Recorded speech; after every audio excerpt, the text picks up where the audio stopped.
Today we're looking at a single, incredibly harrowing story from the Second World War. It comes from the YouTube channel The AI Historian.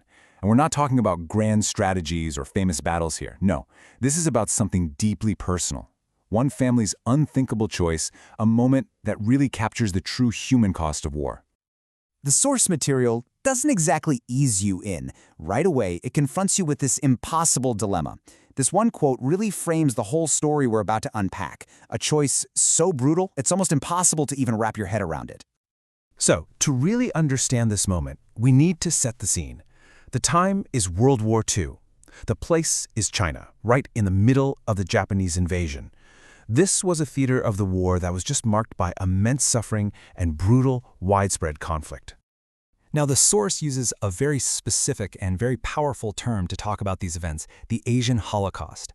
And that's not a casual choice of words, right? It's meant to convey the massive scale and, frankly, the systematic nature of the violence that was happening during this time. The story itself begins the way so many stories from that era do, with a family on the run. Their home, their entire village, has just been conquered by invading soldiers, and their only hope is to escape to what they think is safety. Their plan was pretty simple. Get across a river to a city that was supposed to be safer. The problem?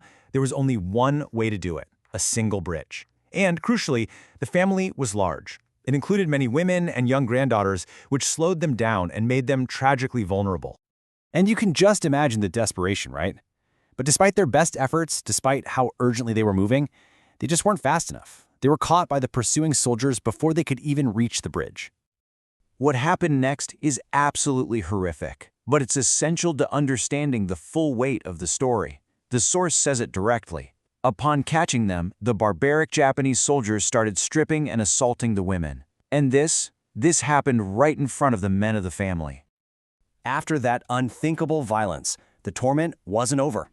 The soldiers then turned their attention to the men, including the grandfather, who had just been forced to watch this all happen. And it was then that they were presented with what the source calls two inhumane options. And this is where the sheer, calculated cruelty of it all just hits you. The grandfather was given two choices. Option 1, jump towards your death with honor. Option 2, live to see another day by our wording your own granddaughters. Now that's a strange phrase, our wording, but the intended meaning is horrifically clear. To save his own life, he would have to participate in their violation. This isn't just a choice between life and death. It's a choice that's literally designed to shatter a person's soul. The source then asks the reader, and so now I'm asking you, faced with this completely impossible scenario, a choice where there is no right answer, what do you think he does? What could anybody possibly do? And here's the thing. The original source never actually tells you what he chose. It ends this part of the narrative with this incredibly chilling line, "I'll let you guess what happened next." The ambiguity, that's the point. It forces us to sit with the horror of the choice itself, rather than just focusing on the outcome. And it's so important to remember. The source presents this not as some fictional parable, but as a true story. This was an account passed down through a family and only told publicly almost 80 years later. It's just a stark reminder that the trauma from events like this, it doesn't just go away. It echoes down through generations. And this really brings us to the final thought I want to leave you with.